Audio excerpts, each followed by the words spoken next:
Et bienvenue dans la chaîne Mathématiques Sciences. Aujourd'hui, je vais compter expliquer une nouvelle vidéo. Cette vidéo tout simplement en physique-chimie sur le thème numéro 2, mouvement et interaction. Et dans cette vidéo-là, on va tout simplement faire une nouvelle vidéo dans laquelle on va parler des forces d'attraction gravitationnelle. Ok. Donc là, on a parlé du poids précédemment. On a fait un certain nombre d'exercices, on s'est entraîné sur cette notion. Maintenant, donc, on va parler de la force d'attraction gravitationnelle. Ok. Bah, on va s'intéresser un petit peu à ça pour changer, entre guillemets. Alors du coup, la force d'attraction gravitationnelle, ça c'est quelque chose que vous avez déjà vu normalement également en classe de troisième. Ok, bravo. Autant que le poids pareil, c'est des choses qu'on voit en troisième. Ok, bravo. Donc, la force d'attraction gravitationnelle, pour expliquer ça, on part toujours de deux corps, A et B. Et en fait, ces corps A et B, séparés d'une certaine distance D, ils ont une masse respective qu'on va noter MA et MB. Ok, bravo. Et donc ces deux corps-là, ils sont, comme je l'ai dit, séparés d'une distance D. Et en fait, ces deux corps-là, ils vont être en interaction. Et donc, ils vont exercer comme ça des actions mécaniques dites réciproques. C'est-à-dire que le corps A, donc de masse MA, va exercer une force sur le corps B. Et le corps B de masse MB va exercer une force sur le corps A. Ok, bravo. Et du coup, pour calculer la valeur de cette force, de la force d'attraction gravitationnelle, qui peut exister entre ces deux objets, on va utiliser la relation suivante. On va utiliser la relation suivante, qui est la suivante, c'est F, donc là par exemple, qui est de A sur B, ou bien de B sur A, qui est égal dans ce cas à la chose suivante, AG, multiplié par MA fois MB, divisé par la distance entre les deux corps au carré. Ok, bravo.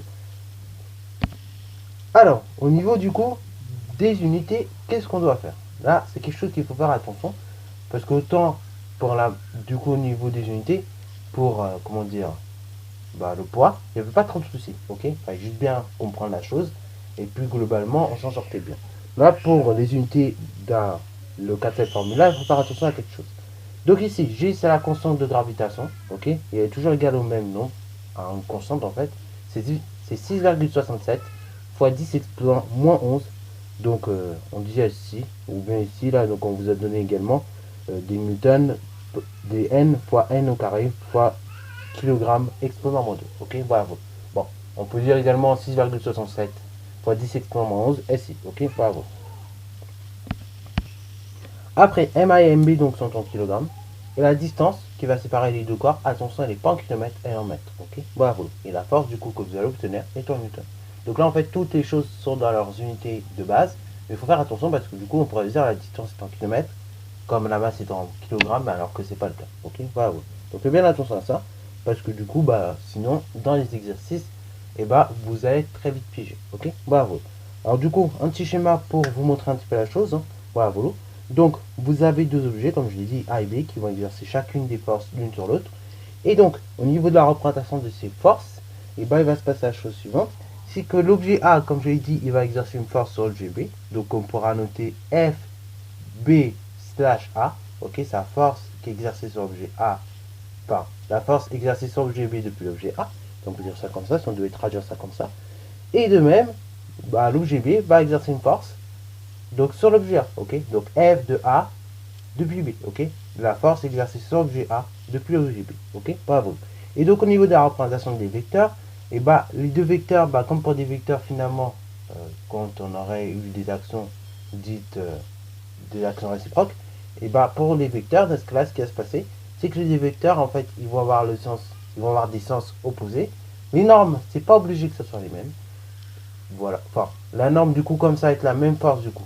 Parce que du coup F donc dans ce cas la force qui sera exercée sur l'objet B depuis l'objet A, ou bien la force qui sera exercée de l'objet B sur l'objet, sur l'objet B depuis l'objet A, ces forces sont identiques. Et donc là au niveau de la norme par contre, oui, comme je disais, ce sera identique.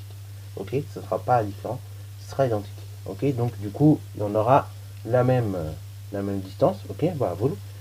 Et par contre, idéalement, au niveau du sens, ce sera différent.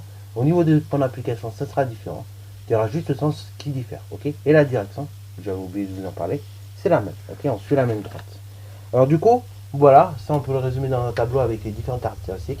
Donc la force qui est exercée sur l'objet B depuis l'objet A va suivre la direction AB, ou la direction BA. Le sens du coup, ça va être tout simplement de A vers B. Et après du coup, ce sera la force au niveau de la notation, au niveau de la valeur, ce sera égal à la norme de f b/a, autrement dit à la norme de f. Ok. Et d'abord, on a la même chose du coup pour la force de A, enfin de sur A depuis B. Et bien de ce cas-là, il va suivre la direction BA ou bien la direction AB. Cette force va s'exercer de A vers B, ok, enfin de B vers A, pardon. Ok, voilà. Et donc là, la norme de cette force, donc de la force exercée sur A depuis B, c'est égal à la norme de F. Ok, voilà. Et donc là, ce qui va se passer, c'est que la norme de moins F, c'est égal à la norme de F. Ok, voilà. Comme en mathématiques, bah, la norme d'un vecteur opposé et d'un vecteur de base, et bah, sont égaux, bah là, c'est la même chose. La norme de moins F à B, enfin de F, c'est égal à la norme de moins F. Ok, bravo. De même que la norme de F à B, c'est égal à la norme de moins F à B. Ok, bravo. C'est la même chose. En fait, quand on a un vecteur opposé en physique, et ben d'un point de vue norme, les normes sont égales. Ok, il n'y a pas de normes négatives. Ok, bravo. Sur ce, c'est la fin de cette vidéo. J'espère qu'elle t'a plu. Si c'est le cas, n'hésitez pas à la liker, commenter et bon incitatoire en mathématiques et en sciences.